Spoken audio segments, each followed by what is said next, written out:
Hey, my name is Jake Nicholson. Welcome to my YouTube channel. In this video, I want to talk about the fact that a lot of people say buy to let is dead. Is it dead? Well, it's definitely harder. There are less income opportunities, there's more regulation, and you need to pick the right area. Before, it was fairly easy to do buy to let. It's significantly harder now. And in this video, I want to talk about if buy to let is finally over, and if it is, what you should consider doing to making money instead. Now, before we jump into this, as always, if you are new around here and you haven't done already, do make sure you subscribe to the channel over there and hit that bell notification. Join over 54,000 subscribers who get all the latest house price news, interest rate news, property investing tips, and much, much more. And let's get some views on this video. I think people need to know what the truth is about buy-to-let at the moment. And you can help me with that by smashing like, tickling like, doing something to that like button. That really helps with the YouTube algorithm, and that really does help the channel grow. So thanks to everyone that does that. So, if you pick up any newspaper, you watch a channel like mine, you may have the feeling that buy-to-let is finally dead. Well, it's definitely harder, for sure. And I would say in some places, it's really, really hard that you might need a little bit of luck in order for it to work. I'm talking places like London, where rents are going down, house prices are very, very expensive.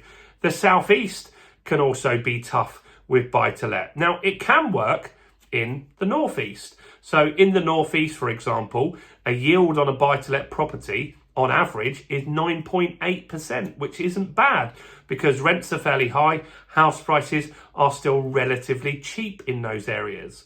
But I think you should be looking at other strategies to make your investment a little bit more secure. And in this video, I want to talk about what they are and give you a quick overview of strategies that you should be checking out.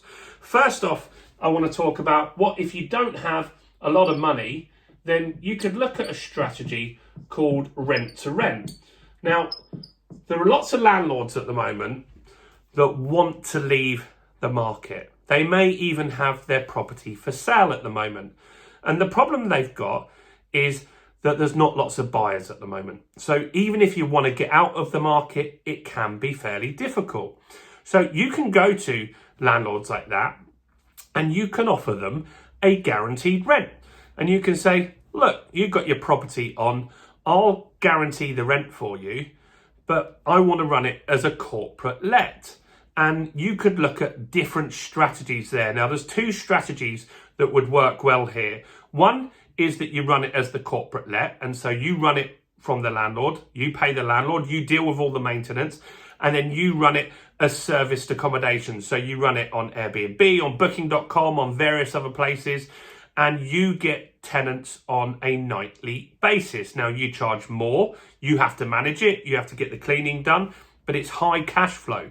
That can get you as much as £1,000 to £1,500 profit per month if you pick the right area. You could also get a property where you rent it and then rent it out on a room by room basis. Now, this is very important that you do this legally, that landlord's aware of it, because that's maybe a very important legal part of this. And if it's in a licensed area, that it's licensed as well. So you're renting it and running it as an HMO. And you might think, well, why would they want to consider this? Well, landlords want guaranteed rent and they don't want maintenance costs. So you're taking out two of those problems. And these are slightly more work, but obviously you earn more money for that. So rent to rent is a strategy that can do very well to get you started in the property game. Next is serviced accommodation, just on its own. Now, this could be a property where you own it already. So maybe you've got a flat or a house that you own already, and then you can rent that property as serviced accommodation. Now, this can be tough in some places like London because you can only do it for 90 days legally in London. But I've got two friends that are doing very well out of serviced accommodation in just very small towns that you wouldn't really think of doing it in. One is doing it in Dorking, and there's not many serviced accommodation properties in Dorking. So they've got a 3-bedroom house that they rent out as serviced accommodation. Previously, they were getting around £1,500 in rent. Now they're making about £4,000 gross out of that property per month. They're making clear, easily £2,000 profit on that per month, which is significantly more than they were making. Another's doing it in Horsham in a small little house as well. So these aren't massive touristy towns. There's not lots going there, and they can be good opportunities where there's not lots of competition. So serviced accommodation is where you rent it out on booking.com, on airbnb.com. There's hundreds of sites now, and you run it as serviced accommodation. This works very, very well. In fact, I prefer staying in that type of accommodation. So if you watch the channel, you know that we go to France on holiday. We drive to France because we've got a younger daughter. We've got an older daughter as well. But it's easier. We've got loads of stuff that we take with us for swimming pool and stuff like that.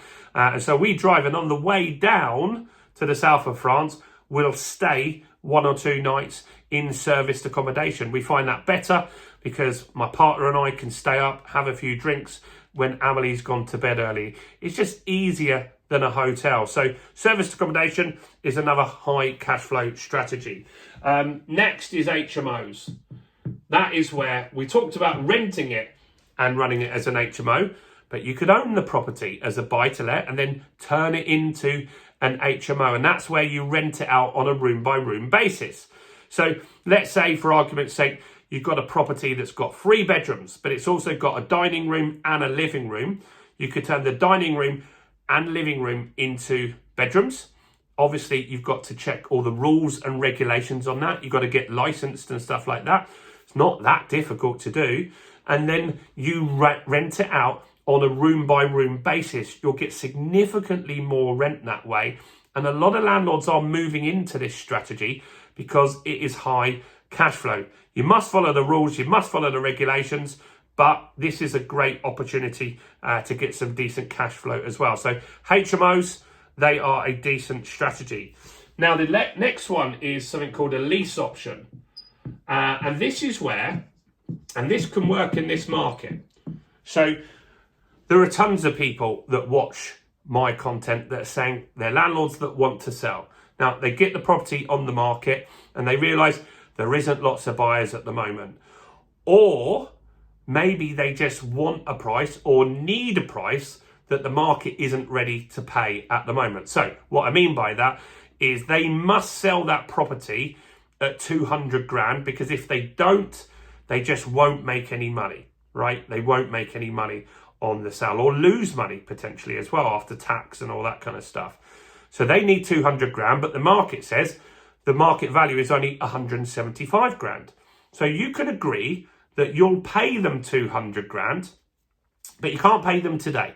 So you do a contract with them that says, I'll pay you, but I need 7 years for that property to go up in value. Now, in that 7 years, I'll pay you a monthly rent, and you can then rent that property out yourself. So you've got control of the asset, and you're saying in the future, at a future date, I will pay you what you want to actually earn. Now, that property in 7 years could be worth 250, but you're still buying it for that £200,000. What you could also do in that period of time, you could add value to that property. So you could do refurbishments, do anything that will add value to that property to bring the value up. It works in a slow market. It works where there's not lots of buyers. And so lease options is a good strategy that we teach, and that can help you get properties for a very, very effective cost, and help out landlords and take a burden off them as well. Now,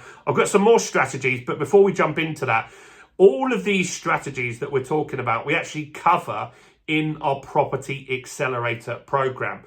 It's important that you get all of the property skills and know-how, because you need a toolbox of skills that will take you to the next level as an investor. Now, some of these strategies will be good in this market. Some of them will be better when it's a slower market or a busy market. And that's why you need to learn all of the strategies and pick which one works well for you. Some will be good if you've got lots of money. Some will be good if you don't have lots of money. And so in the description for less than £200, you can get all of the training, hundreds of videos on all of these strategies, and you can even pay in installments. So go and grab a copy, check that out while you're here. Next is auctions. I like auctions.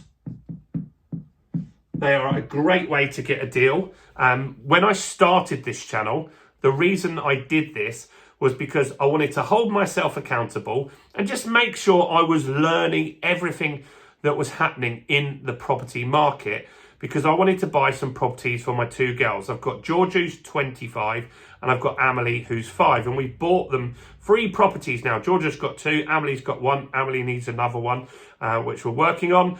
And so we bought Georgia her first property from auction, which if you go and watch the older videos, you can see that. We bought in Doncaster for 60 grand. We refurbished the property and got it all looking great. All in, we were in for 75 grand, and we got it revalued for £100,000, which meant we got most of our money out, which was really, really good. So auctions is a great way to buy below market value. You need to understand how that all works, obviously, but that is a good strategy to get a good deal.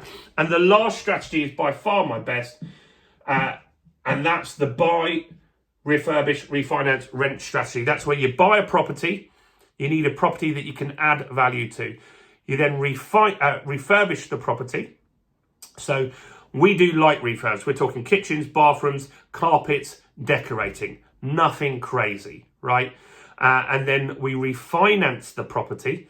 So because we've increased the value, we get a new mortgage on the property that lends us more money. That gives us some money back that we spent on doing it. So we get some of the money back. And then we rent the property at a later date, and that gives us income.